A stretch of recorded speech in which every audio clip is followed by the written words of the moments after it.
নমস্কার, আমি মিঠু। আমার রান্নাঘরে সবাইকে স্বাগত। আজ আমি দেখাচ্ছি চিলি পনির। চিলি পনির প্রথম খেয়েছিলাম প্রিয়াঙ্কার হাতে। প্রিয়াঙ্কা চক্রবর্তী। আমরা একসঙ্গে প্রায় 2 বছর আন্দামানে ছিলাম।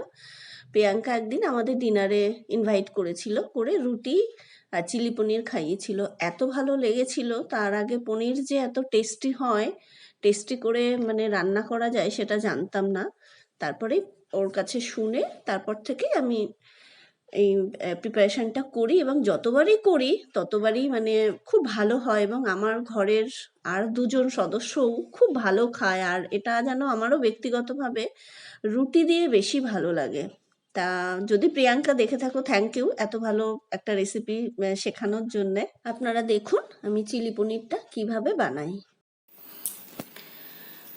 চিলি পনির বানানোর জন্যে এখানে আমি প্রথমে বড় চামচে 3 চামচ মতো কর্নফ্লাওয়ার নিয়ে নিলাম, আর পরিমাণ মতো আন্দাজ মতো নুন দেব আমি। খুব সামান্য, বেশি নুন নয়, খুব সামান্য একটু নুন দিলাম। আর এখানে আমি একটা লঙ্কা ছোট ছোট একদম মিহি কুচিয়ে রেখেছি, লঙ্কাটা দিয়ে দেবো। ছোট্ট এক টুকরো আদা আমি কুচিয়ে রেখেছি, আদাটা দিয়ে দেবো। দিয়ে এটা আমি একটা ডিম দিয়ে ভালো করে ফেটিয়ে একটা ব্যাটার আমি তৈরি করে নিচ্ছি।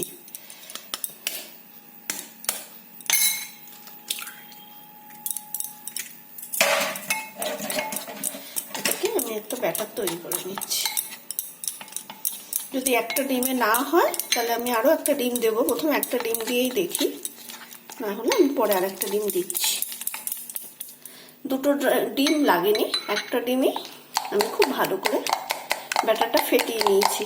এর মধ্যে আমি এখানে 200 গ্রাম পনির ছোট ছোট টুকরো করে রেখেছি। পনিরের টুকরোগুলো আমি এবার ব্যাটারটার মধ্যে দিয়ে দেবো।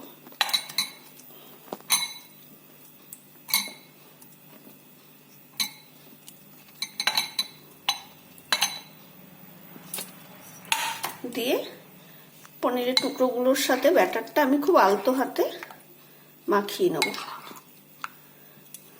নিয়ে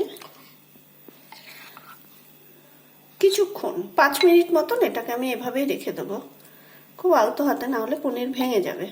দুটো ডিম দিলে বেশি হয়ে যেত, পাতলা হয়ে যেত ব্যাটারটা। একটা ডিমেই হয়ে যায়, যেহেতু পনিরটা অল্পই আছে, 200 গ্রাম আছে।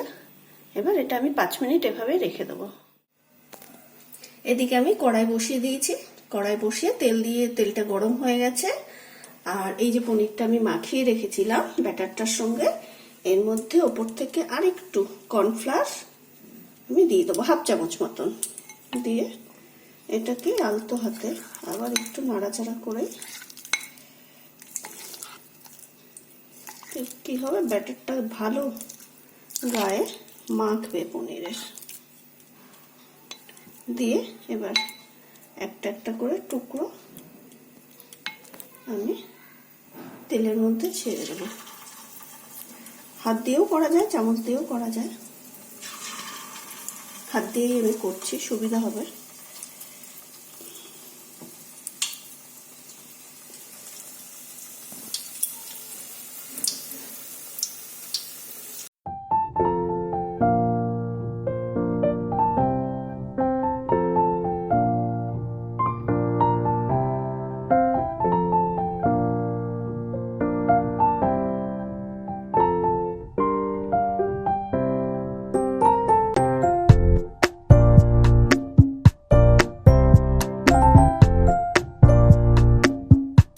পনির মানেই আমি ছোটবেলায় খেয়েছি ওই জিরে আদা বাটা, লাস্টে একটু ঘি গরম মশলা দিয়েই পনিরের আলু দিয়ে পাতলা ঝোল।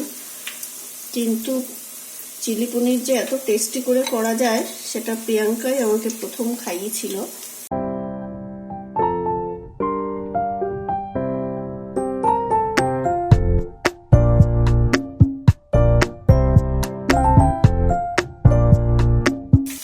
এগুলোকে খুব কড়া ভাজবো না, দুপাশ ভাজা হয়ে গেলে তুলে নেবো, কারণ পনির বেশি কড়া করে ভাজলেই তো শক্ত হয়ে যায়।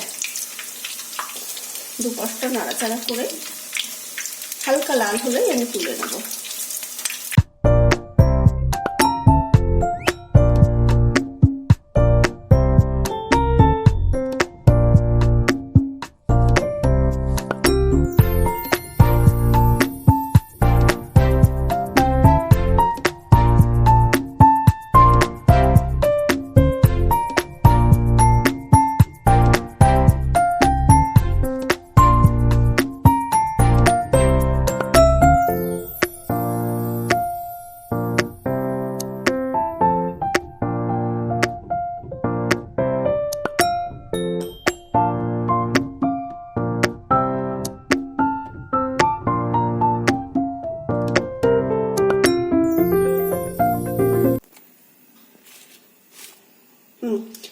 চিলি পনিরের জন্য এই যে পনিরগুলো আমি ব্যাটার ডুবিয়ে ফ্রাই করে নিয়েছি। আর এখানে তেলটা এক্সট্রা তেলটা আমি কমিয়ে রেখেছি, নামিয়ে রেখেছি। আমি এখানে অল্প 2 চামচ মতন তেল রেখেছি, বাকি তেলটা আমি নামিয়ে দিয়েছি। আর এখানে এখন আমি একটা বড় সাইজের ক্যাপসিকাম টুকরো করে রেখেছি, একটা বড় পেঁয়াজ এরকম কিউব করে কেটে রেখেছি, 2টো কাঁচা লঙ্কা আমি কুচিয়ে রেখেছি। আর একটু স্প্রিং অনিয়ন ছিল বলে আমি দিচ্ছি, না দিলেও চলে, ঘরে রয়েছে তাই দিচ্ছি। টমেটো পিউরিটা এখানে আমি প্রায় 3 বড় এরকম টেবিল স্পুনের 3 টেবিল স্পুন আমি টমেটো সস নিয়েছি। 1 টেবিল চামচ আছে সয়া সস, 1 টেবিল চামচ রেড চিলি সস, আর অল্প একটু ভিনিগার আছে। এখানে তেলের মধ্যে আমি প্রথমে পেঁয়াজটা দিয়ে দেবো।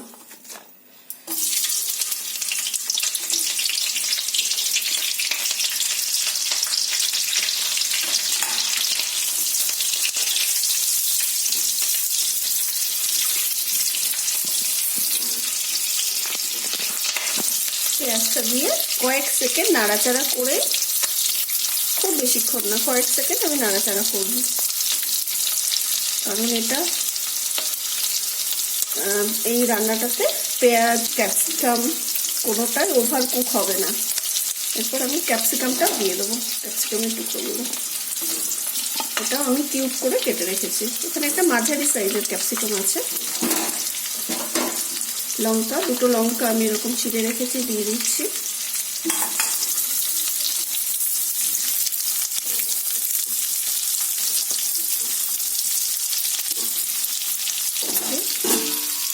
ঢেকে রাখবো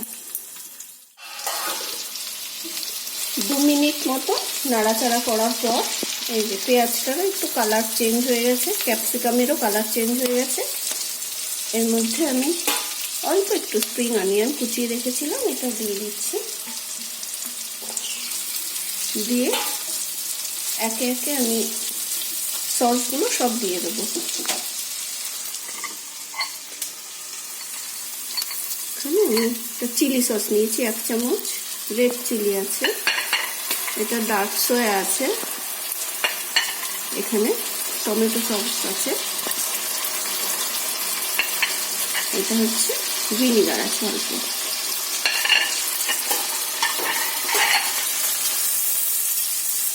দিয়ে এটাকে আমি নাড়তে থাকবো।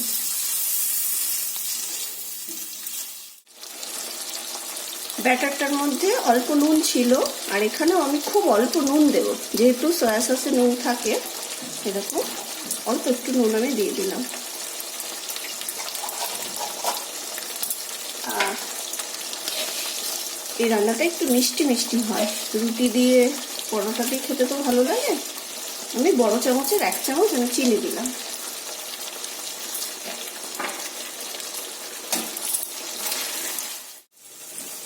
সসগুলো দিয়ে 2 মিনিট মতন আমি এরকম নাড়াচাড়া করলাম। এরপর এখানে বড় চামচের এরকম টেবিল স্পুনের 1.5 চামচ মতন আমি কর্নফ্লাওয়ার নিয়েছি, নিয়ে জল দিয়ে গুলে রেখেছি, এটাই আমি দিয়ে দেবো।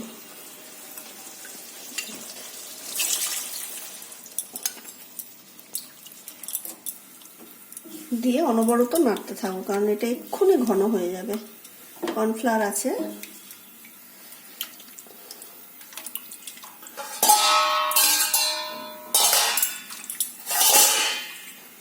দিয়ে এটা একটু ফুটতে শুরু করলে, মানে ফোটা শুরু করলেই আমি এই পনিরের পকোড়াগুলো এর মধ্যে দিয়ে দেবো। এই যে এটা একদম লো ফ্লেম থাকবে এই সময়। ফোটা শুরু করে দিয়েছে, এর মধ্যে আমি পনিরের টুকরোগুলো দিয়ে দেবো। আপনারা চাইলে গোলমরিচ গুঁড়ো এর মধ্যে দেওয়া যায়, আমি আর দিচ্ছি না কারণ ঝালটা তাহলে বেশি হয়ে যাবে।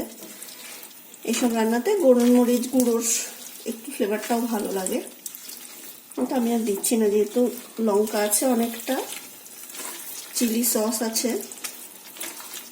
দিয়ে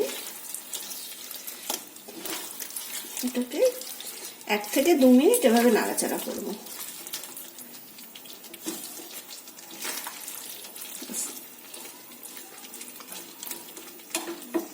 দিয়ে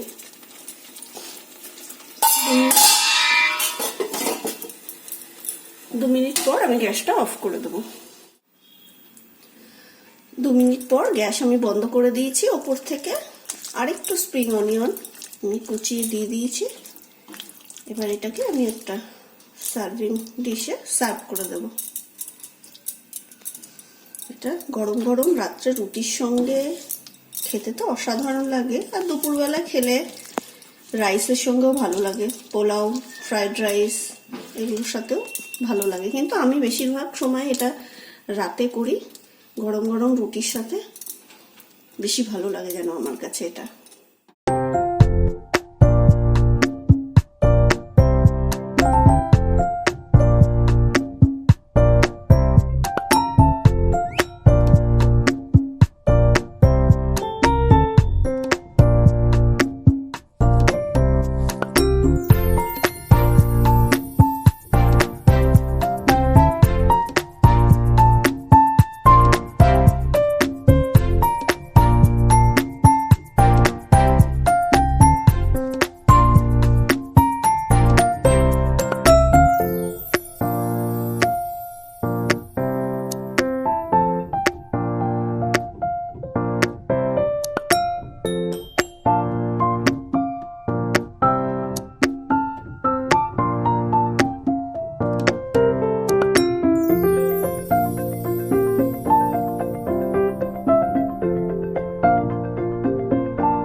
আমার বানানো chilli paneer ready to serve.